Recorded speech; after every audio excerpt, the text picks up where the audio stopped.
इधर मसूरी में प्रशासन ने मॉल रोड पर अतिक्रमण के खिलाफ अभियान चलाया है। इस दौरान नगर पालिका परिषद, पीडब्ल्यूडी और मसूरी देहरादून विकास प्राधिकरण के साथ पुलिस के अधिकारी भी मौजूद रहे। गांधी चौक से पिक्चर पैलेस चौक तक अतिक्रमण के खिलाफ अभियान चलाया गया। दुकानों के बाहर रखे सामान को जब्त किया गया। हालांकि अतिक्रमण के खिलाफ अभियान के बीच अधिकारी और जनप्रतिनिधियों के बीच तहसुल मॉल रोड है, प्लस ये पिक्चर पैलेस है, कुलड़ी है, ये जो कि मेन मसूरी का एक कोर एरिया है और इसका मतलब एक तरीके से एक ब्यूटी है यहाँ की। हर कोई आदमी जो बाहर का आदमी है मसूरी आता है तो मॉल रोड के लिए आता है। पिक्चर पैलेस, लाइब्रेरी, कुलड़ी यहाँ की एक शान है यहाँ। और यहाँ पर जो है इस तरीके से इंक्रोचमेंट हो रखा है, रेडी ठेली सब इस तरीके से कपड़े बेच रहे हैं, ये गलत है। और रुड़की में डेंगू के मामले लगातार बढ़ते जा रहे हैं। सिविल अस्पताल में डेंगू से बीमार हुए 5 मरीज भर्ती हैं। सिविल अस्पताल में डेंगू के लिए अलग से 6 बेड का आइसोलेशन वार्ड भी बनाया गया है। साथ ही 6 बेड रिजर्व रखे गए हैं ताकि जरूरत पड़ने पर उन्हें भी इस्तेमाल किया जा सकता है। सिटी के अंदर तो मरीज आ रहे थे पिछले 10-15 दिन से, लेकिन संख्या बहुत नाम मात्र थी। पिछले 4-5 दिन से थोड़ी संख्या बढ़ी है और कल फिजिशियन के द्वारा 6 मरीज भर्ती किए गए थे, जिसमें से 5 में डेंगू की पुष्टि हुई है। 6 बेड का बनाया है और 6 बेड और हमने रिजर्व में रख दिए हैं। अगर जरूरत पड़ेगी तो हम वो भी 6 बेड हम कन्वर्ट।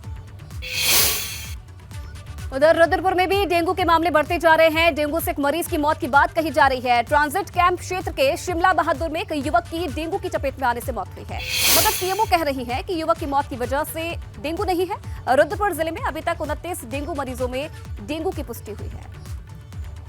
सिंह नगर में 29 रिपोर्ट हुए हैं डेंगू के केसेस अभी तक में, और थोड़ा सा दिवाली के बाद बढ़े हुए हैं। अभी तक स्टेबल था। एक जो मौत हुई है उसके बारे में हमें भी अभी पता चला है। हमारे वेक्टर बॉर्न डिजीज़ के ऑफिसर ने बताया है वो मौत डेंगू से नहीं हुई है। उसका प्लेटेट काउंट गिरे हुए थे और उसका एलाइज़ा नहीं कराया गया था।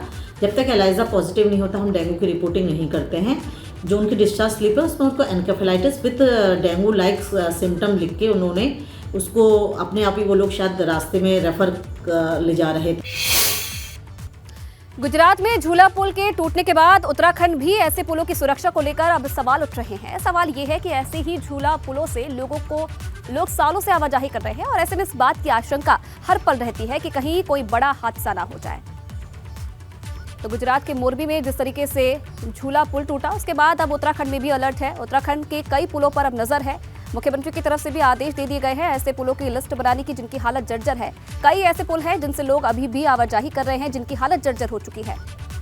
उत्तरकाशी ऐसा इलाका है जहां पर कई जो पुल है जिनकी हालत कई सालों से जर्जर है और लोग इसी से आवाजाही करते हैं, परेशान होते हैं, लेकिन बावजूद इसके इन्हें सही नहीं किया जाता है। और अब मुख्यमंत्री की तरफ से भी आदेश दे दिए गए हैं कि इन पुलों पर विशेष तौर पर निगरानी रखी जाए। तो गुजरात में पुल गिरने की घटना के बाद से उत्तराखंड में लोक निर्माण विभाग भी सतर्क हो गया है। सभी चीफ इंजीनियर से प्रदेश में पुल और वैली ब्रिज की रिपोर्ट तलब कर ली गई है।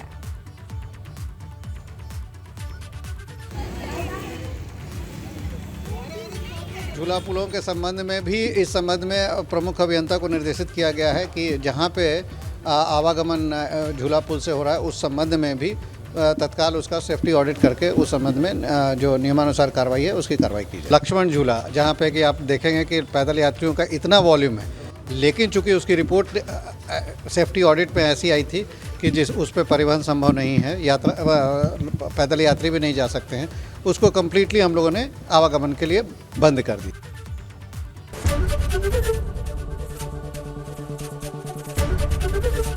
एबीपी गंगा, खबर आपकी, जुबान आपकी।